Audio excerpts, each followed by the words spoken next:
Hey, everybody, I'm Jamie Poisson.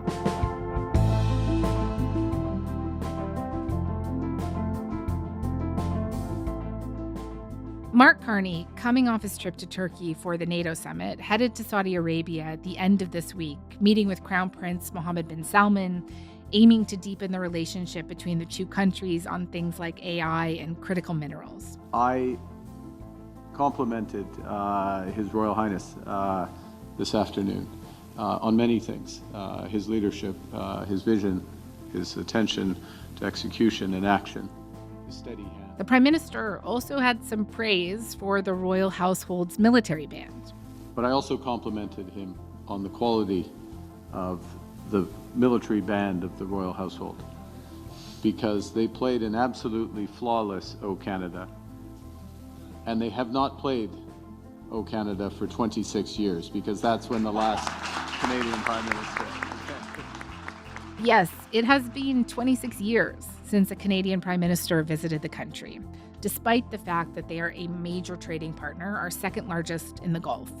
But that relationship has come with friction over things like Saudi Arabia's war in Yemen, human rights abuses, and political repression at home. Canadian-Saudi relations hit an all-time low during Justin Trudeau's tenure, and Dennis Horak was expelled from his post as Canada's ambassador in 2018. Now, almost 8 years later, he is applauding this move by the current government to renew the relationship, and he's here to talk about that with me. So let's get straight to it.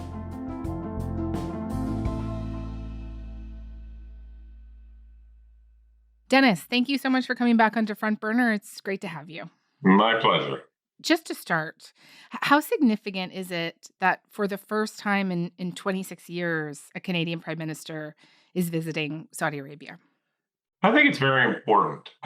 First of all, in that part of the world in particular, they put a lot of value in face-to-face engagement, face-to-face contact. And most of our allies, most of our competitors really, have recognized that and have a steady stream of senior visitors into Saudi Arabia, and it's something that we just didn't do. So I think that was to our detriment, and this is a good correction. Mm-hmm. And I know we're going to get into this very dramatic break that we had with the kingdom in 2018 in more detail in a little bit, but just why has it taken 26 years? Like, even Stephen Harper had much warmer relations with Saudi than the Trudeau government, and he still didn't go. Yeah, I'm surprised by that myself. Actually, I was surprised at the time. I was in Ottawa for some of the period that Harper was Prime Minister, and I was working in the Middle East bureau. So it was something, because, as you say, there was a lot of emphasis placed on by the Harper government on relations with the Gulf states. It may have just been scheduling problems, or there may have been other issues. It's not clear. I mean, they certainly had good relations with Saudi Arabia. We signed a major defense agreement at the time. And it was a surprise. I have no particular explanation for it. It just may have been circumstances at the time. There was an aging king at the time, etc. So there could have been a variety of different logistical factors. It certainly wasn't an ideological concern. Just flesh out for me why the government is saying that it is particularly important for them to strengthen relations with Saudi Arabia right now, and why you think it's particularly important for them to do that as well. Well, I think there's a couple of factors at play here. Certainly, it's part of the government's global economic diversification efforts that we've seen this across the world, frankly. The Prime Minister has gone around trying to develop new economic partnerships with a variety of countries in Asia, Latin America, elsewhere. So I think it's part of that process. And Saudi Arabia is a major economic power, certainly in the region, and also with global significance in terms of its ability to impact the oil markets, for example, its very large investment fund. So it's a potentially a valuable partner for us. Also, they're opening themselves up more to inward investment, and there may be opportunities for Canada there. On top of that, you also have a region, as we've seen over the past 4 months in particular, that is potentially very volatile with global implications, as we've seen since the war in Iran. Saudi Arabia is a key player in this region geopolitically. They have a dependence on the movement of goods through the Strait of Hormuz, and so that's an issue I think that certainly the government will be talking with the Saudis about, but also what they see in terms of where this conflict with Iran is going. What are the longer term implications? What role is Saudi or can other countries play in helping to try and stabilize the region? Additionally, you have the issue of the Levant, if you will, the Gaza, Lebanon, all of those issues where Saudi potentially can also be a partner in terms of reconstruction in Gaza, for example, or trying to bolster the Lebanese government as they're trying to face off against Hezbollah. So there are a variety of factors, a variety of areas and issues that Saudi Arabia can be and traditionally have been influential players. And I think it's important for Canada to sort of get a sense of that and where they are, what they're doing. Are there synergies in terms of what we can contribute to these various processes? But also largely just getting information, helping us develop our approach, helping us develop our policy.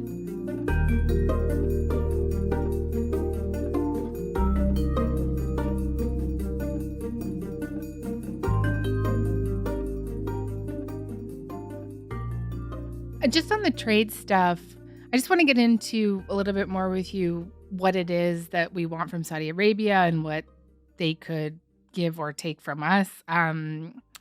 Carney was talking about things like mining, expertise in mining. In critical minerals and mining, new Canadian engineering partnerships are working on some of the most ambitious mining projects here, unlocking over $2 trillion of mineral wealth. Specifically, nuclear energy and expertise in that, infrastructure investments on both sides, AI. Like, just talk to me a little bit more about what it is we're talking about here when we're talking about a deepening, like, economic relationship. Yeah, there's a variety of opportunities. So, Saudi, since this Vision 2030 came in 2016, part of it has been economic and social reforms, focused in large part on also diversification of their own economy to try and lessen their dependence on oil, to look at mining, for example. And there have been efforts over the years, even before that, to try and develop their mines. And Canada has had some cooperation with them on that. And I think there's going to be greater emphasis on that. The Saudis are also looking to get into AI in a big way, and there may be synergies for Canada there. Prime Minister Carney says Canada needs to open up new markets for business and investment. And that's why we're now here in Saudi Arabia, in Riyadh, where we're looking at new investments in AI and technology. And so I think they'll be looking at a broad scope of opportunities to try and take advantage of the diversification efforts that the Saudis are undertaking in a big way and pouring money into domestically. Also, the Saudis have a large public investment fund, and there perhaps are opportunities for the Saudis to increase their investments in Canada, infrastructure, various other things perhaps. They're looking to diversify their partnerships as well. And Canada provides some opportunities for them. They've already invested, for example, they invested years ago in the Canadian Wheat Board, but there may be other opportunities as well for them to invest in other areas that are priority for Canada. So I think we're coming to Saudi Arabia at a time, building the relationship at a time where both countries are looking to diversify and looking for partners in those diversification efforts. You know, up until now, I mean, even though the diplomatic relations between the two countries have been incredibly strained, we have been trading quite a bit with the Saudis. Carney pointed out that this is our second largest trading relationship in the Gulf. The private sector has kept the relationship alive, the commercial relationship alive. But we barely scratched the potential of the relationship, and today is part of the next phase of building out. Totaling $3.5 billion last year. And I know that one of our top exports to the kingdom includes these light armored vehicles. Will the defense industry be a key part of the relationship moving forward as well? It could be. I'm not sure we're going to get the kind of large contract we had with the light armored vehicle contract. We'll see. It depends on what the Saudis are looking to do in terms of their own purchases. The Saudis tend to gear a lot of their arms purchases to building relationships. Sometimes it's not even about the actual arms they're importing. It's about the relationship that arms deal both supports and underscores. So, for example, vast majority of what they've imported has been from the United States, reflecting the security partnership they have with the United States, also the quality of American military goods, but also with Britain and France and other countries. Now, I don't think they're looking for that sort of strategic partnership with Canada, although, perhaps. But as they're looking to sort of learn the lessons from this war with Iran. Maybe there are opportunities for Canada on drone technology, for example, or counter drone technology. So aviation, that sort of thing. And so there may be opportunities there.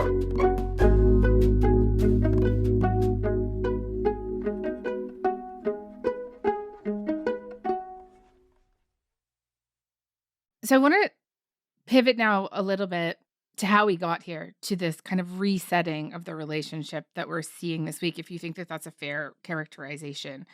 Canada and the Saudis have been moving closer together after they normalized diplomatic relations and appointed ambassadors in 2023. But you were embroiled in this enormous fallout in 2018 when you were expelled from your position as ambassador to Saudi Arabia. And it came after a tweet by Global Affairs and then Foreign Minister Chrystia Freeland. Remind me about this tweet and then what ensued. The context of the tweet was that the Trudeau government had no time for Saudi Arabia whatsoever. Was highly critical of Saudi Arabia. I'm prepared to speak up for Saudi women, and I think our entire government is. Even as Saudi started to institute these reforms. Vision 2030, a massive makeover for the country aimed at modernizing and diversifying the country's economy and culture.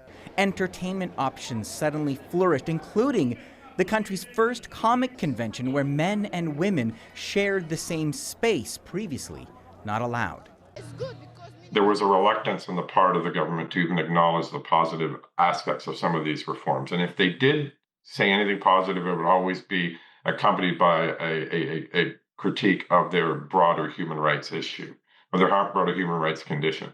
So the Saudis were not fans, let's put it that way. So in the months leading up to the tweet, there had been a tightening of political space. It's sort of the contrast. So you had these important and meaningful and real economic and social reforms dealing with, for example, women's employment and driving and all of that. But at the same time, a tightening of political space for political dialogue or political discussion, dissent, if you will. And that was reflected in the spring of 2018 with the arrest of a number of women's rights activists, many of whom had been very active on trying to promote, for example, women's driving. So they were detained, which was a surprise to many of us there because we had seen this opening. But perhaps they wanted to send a signal that this was not a political opening. This was not opening a space for political dissent or dialogue or discussion in Saudi Arabia. And then subsequently in the summer, and then we also had issues with the spouse of a Canadian, Raif Badawi, who had been detained, and his sister was also active, and she had been detained. He is a Saudi blogger and human rights activist who was arrested in 2012 for being critical of the authorities. He's been lashed 50 times. His sister, Samar Badawi, is a women's rights activist who has been internationally recognized for her work. So the minister decided to issue a tweet condemning both the detention of women's rights activists, but also Raif Badawi's sister. Very alarmed to learn that Samar Badawi, Raif Badawi's sister, has been imprisoned in Saudi Arabia. Canada stands together with the Badawi family in this difficult time, and we continue to strongly call for the release of both Raif and Samar Badawi. Now, a Global Affairs Department Twitter account also condemned more broadly the arrest of civil society and women's rights activists and called for their immediate release. This has apparently... And the language was a bit harsher than we had used previously. I was on holiday in Canada, as a matter of fact, at the time, so I hadn't seen it. I didn't know what had happened. And the Saudis had had enough. I spoke with them the day that the tweet came out, and they were very upset about it. They phoned me, actually. I was, again, in Toronto, and I was supposed to go back a couple of days later. And I said, look, when I get back, we can chat about this. We'll talk about this. In the meantime, I'll talk to Ottawa about it. Mm-hmm. And then later that day, they made the statement that I was being expelled and the relationship was being downgraded on a number of different economic levels and education exchanges and that sort of thing. So it was a big surprise. General consensus, not only amongst Canadians, but amongst colleagues in the region, other countries, that this was a massive overreaction. Whether that was intended as a message to other countries, look, this is what can happen if you cross these lines. And with very little cost to the Saudis, since we had very little virtually no political engagement with them, we were sort of an easy target, but also a target that was a G7 country that was being punished for this. And there are probably a variety of other factors at play there too, but that's basically what happened. And so I couldn't go back. Yeah, I remember that that episode also sparked that kind of wild post from that pro-Saudi government Twitter account that depicted like a plane flying into the CN Tower, like a Yeah. 9/11 attack, Yeah. with that caption is like sticking one's nose where it doesn't belong. He who interferes with what doesn't concern him finds what doesn't please him. Like it got really, Yeah, it was really, again. It was way over the top, and there was some discussion that we were interfering in their affairs because we had published this tweet also in Arabic, Mhm. which is something we always did. We always translated any tweets that were coming from the government, from the minister. We would translate them into Arabic and send them out or through the embassy account. I didn't tweet personally at all. We did it normally, but it was somehow perceived as this was a new step we were taking meant to influence Saudis, or at least that's how it was being presented, which was just not true. Yeah. You have been pretty critical of how the Trudeau government handled that too. And just tell me more about the missteps that you think were made there. Well, I thought the language on the tweet was a little excessive. Demanding an immediate release, I think, was the different language, and I think the Saudis jumped on that, whether that was an excuse or not. But also, I think there was quiet satisfaction, to be perfectly honest, that somehow Canada was being punished for standing up for human rights, which was frankly the only thing on the Trudeau government's agenda with regards to Saudi Arabia. Mhm. So it's not something I think the government asked for or particularly wanted, but once it had happened, I think they viewed this as perhaps an opportunity to sort of bolster our credentials as a human rights advocate. I mean, it was also interesting to me that given the importance of this relationship, Minister Freeland never picked up the phone and spoke with me. Interesting. Yeah, never spoke with her, never spoke with the Prime Minister. There was no interest in talking with me about this, which I think is also sends a signal. What's the signal? Well, that's really not an important relationship that we want to know how to fix it. And whether that was the minister's intention or not, I don't know. But I think certainly that was the perception, because it's important as well from a you're not just a minister, you're a manager of a department when you're the minister, and you manage a lot of people. And we had our ambassador, me, being kicked out of Saudi Arabia, which would obviously upset the staff or concern the staff in Saudi Arabia, local staff in particular, that are we going to close the embassy? Is the embassy going to close? Are they going to lose their job? And in Saudi Arabia, none of the staff are Saudi. They lose their job, they lose their status in Saudi Arabia. So this was a big deal for them. And for me to be able to send a message back, even though I couldn't go back, I mean, I could have done I don't know, they didn't have Zoom at that point, but a message in any case, saying, look, I spoke to the minister, blah, blah, blah, that just sort of to reassure them. Couldn't do that. Mhm. And I don't think there was any interest in us doing that. And to me, it's not the way to run a railroad. I had a contrast when I was in Iran. I was the head of mission in Iran, and the British embassy was attacked. What began as a protest outside Britain's diplomatic headquarters in Iran became an assault on what demonstrators called a den of spies. Some officers appeared to just look on as protesters smashed the symbols of Britain's presence in Iran. We want to show to the entire world our hatred for the British and the American governments. We are here to close the British Embassy forever, as this place is like the US Embassy, a centre for spying, and should be shut down. Minister Baird immediately got on the phone to me to see what was going on, and to also let me know, to tell the staff that they were concerned about us, they were monitoring the situation very closely, and to give some sort of reassurance to the staff. That's what a minister should do. Mhm. And the contrast to me, because I lived both of those experiences, was telling.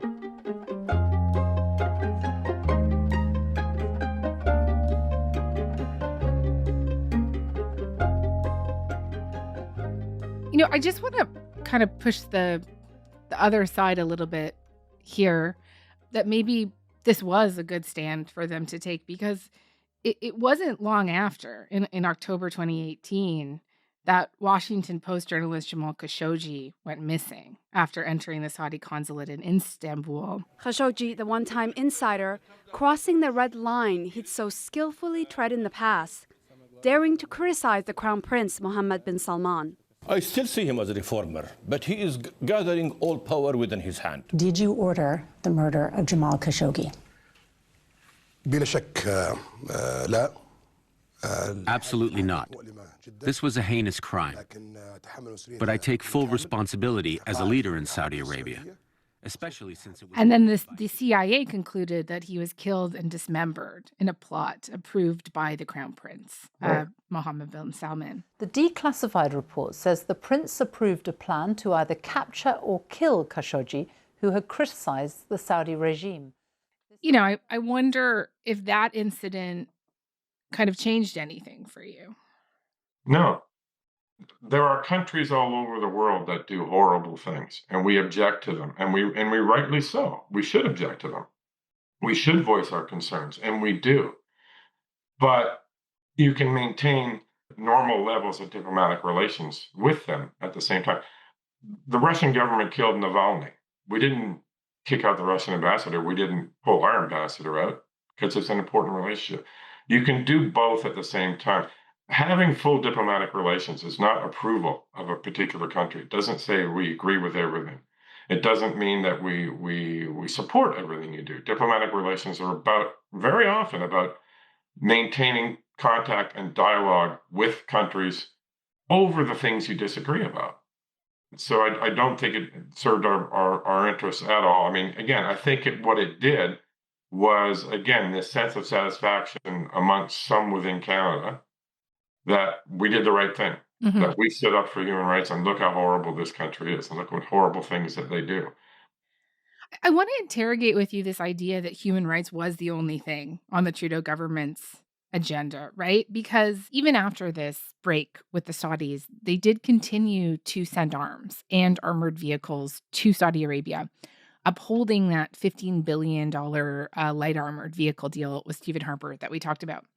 And Saudi Arabia has been embroiled in this war with Yemen, and back then the UN called it the worst humanitarian crisis in the world at the time. And I remember that Global Affairs came out in 2020 and said that there was no credible evidence that Canadian rifles and vehicles were being used in Yemen, but experts at Project Plowshares and Amnesty International came out with a report the following year refuting that claim.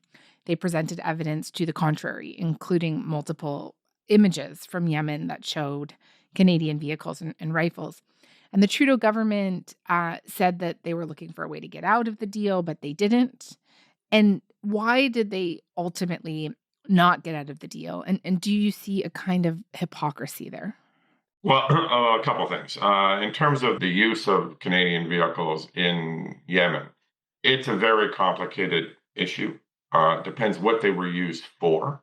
Were they used for the purposes that were intended? I mean, there was a war going on, and light armored vehicles are to protect soldiers. If they're fighting Houthis that are firing, and there were projectiles being fired from Yemen into Saudi Arabia, so it wasn't Saudi doing all the pounding. So the Saudis, if they went into Yemen, into the border areas, and used light armored vehicles to deal with those rockets and other projectiles, that's a legitimate use of the weapons. The reasons they were sold. I mean, when you sell weapons, they're going to get used. I mean, that's the reality.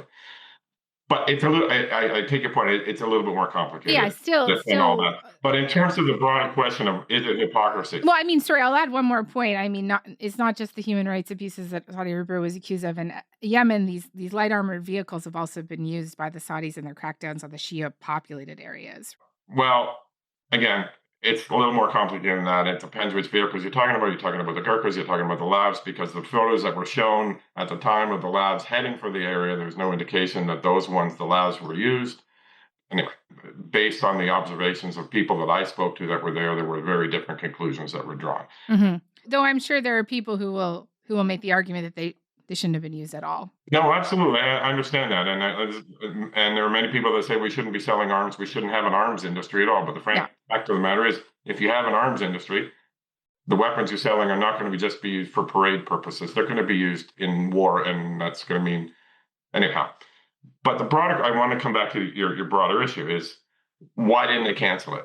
Yeah. Well, partly because there was a contract in place, which had legal implications for Canada were we to cancel it, because the grounds for cancellation I don't think were there.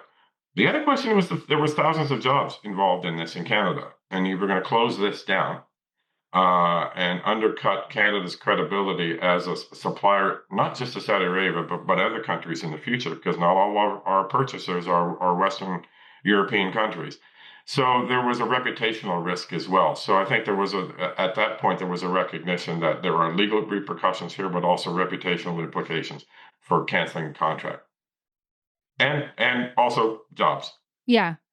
Do you see ultimately a hypocrisy there with their kind of feminist foreign policy, human rights rhetoric and what actually happened?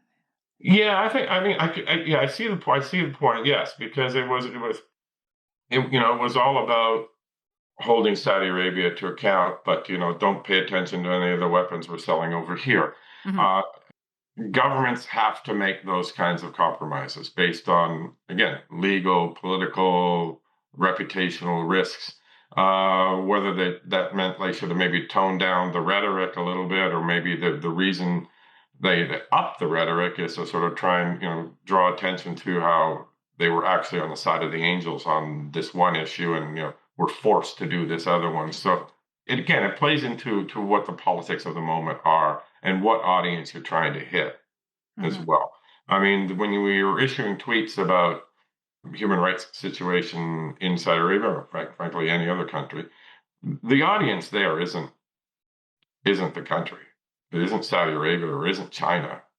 That audience for those tweets is to get likes in Canada amongst other like-minded organizations or individuals around the world, and to get a thumbs up, and that's great. It makes you feel good. It does nothing to change the situation.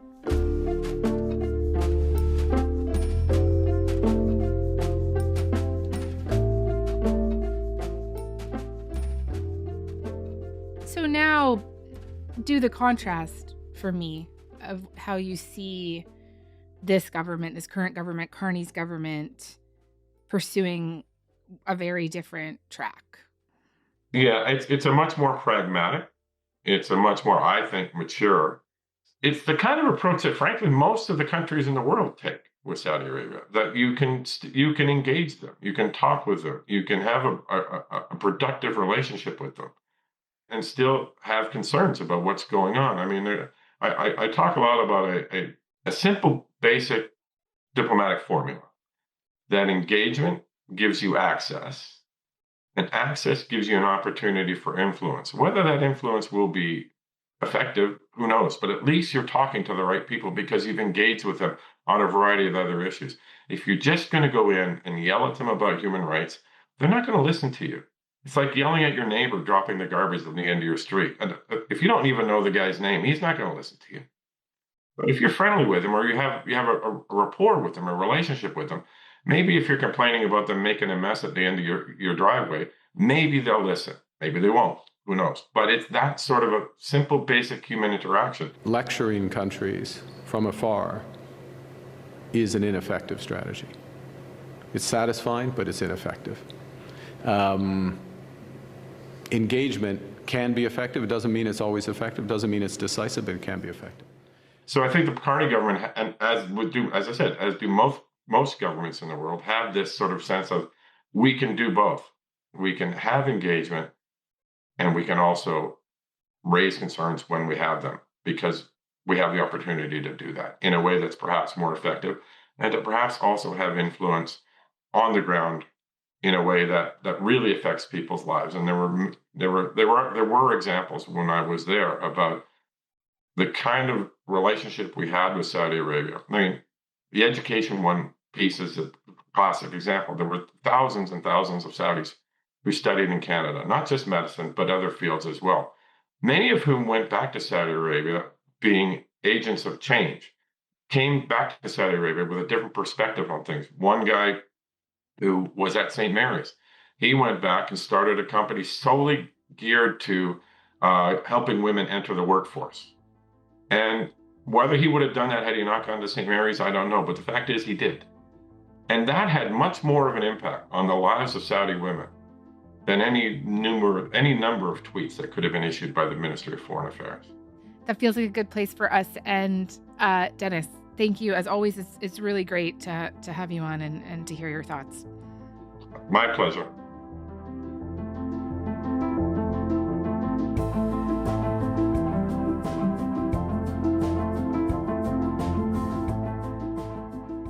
All right, that is all for today.